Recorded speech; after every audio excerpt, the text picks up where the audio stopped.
ɓaƴƴingo ko nden yimɓe ɓe ɓuri dollirde on anndi no woodi no wowirde torade ɗum kono ɗum ɗon haray koye ɗenngal arabeɓe hannde en ndaara so tawi en wawa wadde ɗum ɗon e ɗenngal men ngal tigi en fuɗɗorike maako on inde baƴƴo seniiɗo o wawɗo mo ronkata Allah makko on en duwanike wondiɓe makko ɓe ɓeygure makko nden nder suudu makko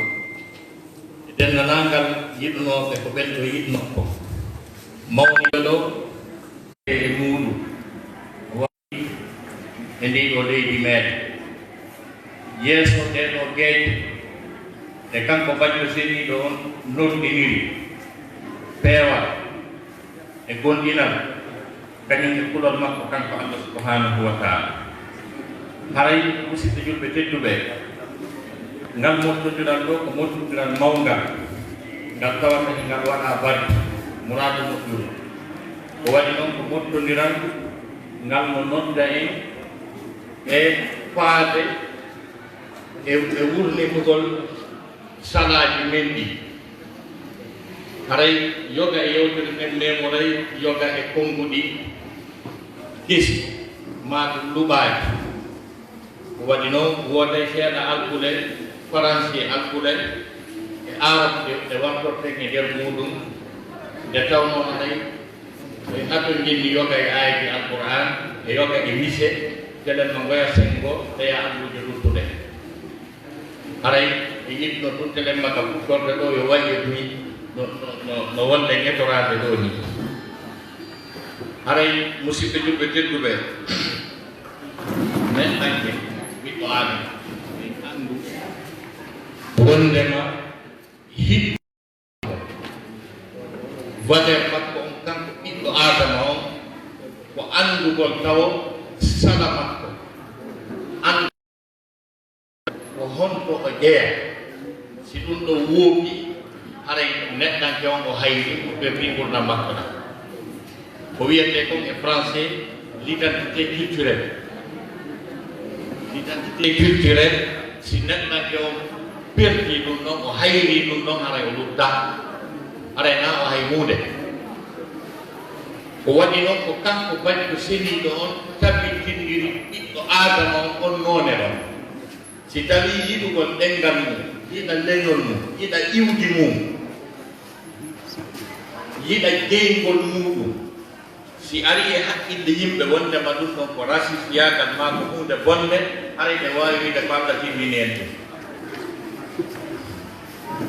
ɓay ko Allah dani ya ayuha nnas inna halaqnakum min dakarin wa unsa wa jaalnakum shu'uban wa qabaila li ta'arafu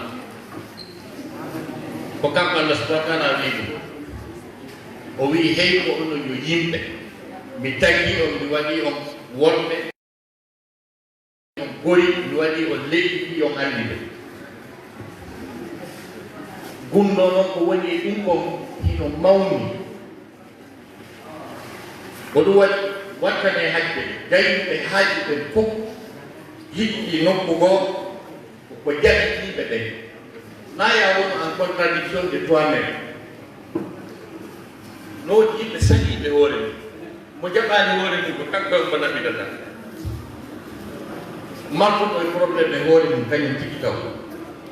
ko honɗum o gaynata ko kanko e hombo naɓidata jooni noon a jaɓii hoore ma a saɗike hoore ma ko so tawi a anndi taw hoore ma ko so tawi tawɗa anndi hoore ma ko anndirɗa hoore ma tawo ko ɗenngal maaɗa ngal alaa ko woni lasili e ɓiɗɗo adama ko o jeyi ka o jeeya haa hewti ɗenngal makko ngal taw ko ɗum waɗi si wi'a ko gandal aranal e makko ko ɗum woni no ko ɗum wasi no wiye al ummiyu kalima haati kalima arabiya qur'aniya al ummi goɗɗo konngol ko konngol alqur'ana ko konngol arab ko konngol simmondirgol e nene ko ɗum waɗi si allahu mawɗan o subhanahu wa taala nde tawno rasul sallallahu alayhi wa sallam o janngaade pusɗe ko wiyete gandal kon o nodditira gandal ngal o tawi ngal o woni ngal fele mo sengo ka ɗengal makko ngal o jibiniraako o wiya ɗum ni enen mawɓe ɓe no tora ɗum human mbimi ko ɓe faandi human mbimi kamɓe ko mo windata janngata ko ɗum noon ɓe faani nde tawno nena asasallama o windaade o janngaade tawi koye gunndo allah kadi waɗi so o waɗirimo noon naafi o watama janngude ma siko faalamo janngude o janngatama ma hay janngal ala e zamanu makko kono koye gunndo makko waɗi so sallinenaako ɓatto deftere fes ɓatto duɗal ɓatto alluwa ko waɗimo saaki jannugol mo gandal heccowal kala ko janngete e nder adna allah fof ta ko ngal gandal ɗo wonata maande annabaako makko Allah tadi wa qalu lawla nusila alayhi ayatun min rabbih qul innama al-ayat 'inda Allah wa innama ana nadhirun mubin wa lam yakfihim anna anzalna alayka al-kitaba yutla alayhim e maanande tawno kanko rasul sallallahu alaihi wasallam mu'jiza makko dennanagal annabaɓe fof mo kala jonnano mu'jiza ngalaw ko tindinta ko annabaɓe annabi Musa jonnano tukkoru ndum o num o tappiri bahal o mo fecci annabi Saliou jonnano ngeloba ma annabi Isa wurnituno ko maayi heeferaɓe Quraysiyankoɓe wii annabaɓe feccuɓe ɓen fof jonnano maande jonnano muƴƴita oɗo ɓe yiiralimo hay fus ko hanno oɗo kadi heɓa maande Allah daali ɗin maandeji yeetoɓe kaka Allah ɗi woni an noon ko a yottinowo ɓangina kadi yottinaɗo Allah noon subhanahu wa taala gaali andini ɓe kamɓe Quraysiyankoɓe ki addal non fof wondema muƴƴita makko o maande makko nden kanko nena sallam ko deftere jippinande e makko ni Allah daali awalam yakfihim anna anzalna alayka alkitaba yutla alayhim si tawi ko maande ko muƴƴita ɓe faala yonaali ɓe nde deftere nde mi jippini e dow maɗa hiɗa janngude hiɓe jannganede nde jaka muƴƴita makko on ko ndehe ɗo joni noon goɗɗum yaltitay e mayre gande monanaɗe heccuɗo kala ko jannga e nder adnal non ko kala ko wiyete science ko wiyete biologie mathématique anthropologie philosophie kala ɗi invention ɗi o poussé technique et technologie ɗi fof muɗum hino e nder alqur'ana on hino lutti kadi toon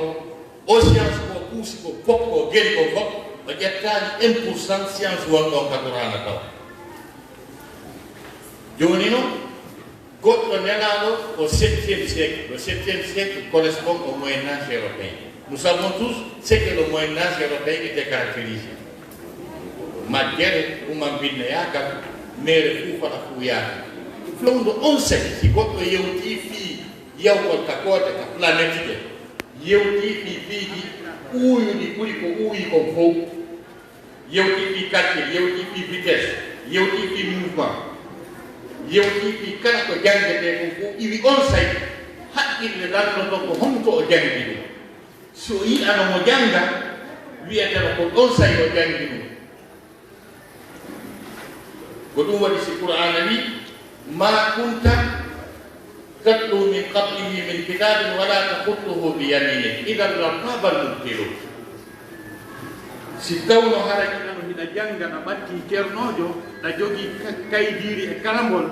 ɓe wiyayno ko ɓe sikkitotono ɓe wiyayno ko ɗon jannguɗa ɗum ko wonɗa wolde ko o science fewndiɗo an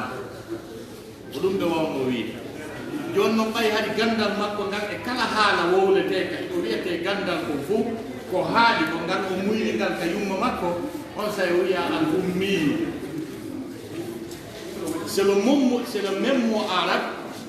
al ummi que les francisans utilisent également pour désigner quelqu'un qui parle sa langue on parle pour mettre la langue maternelle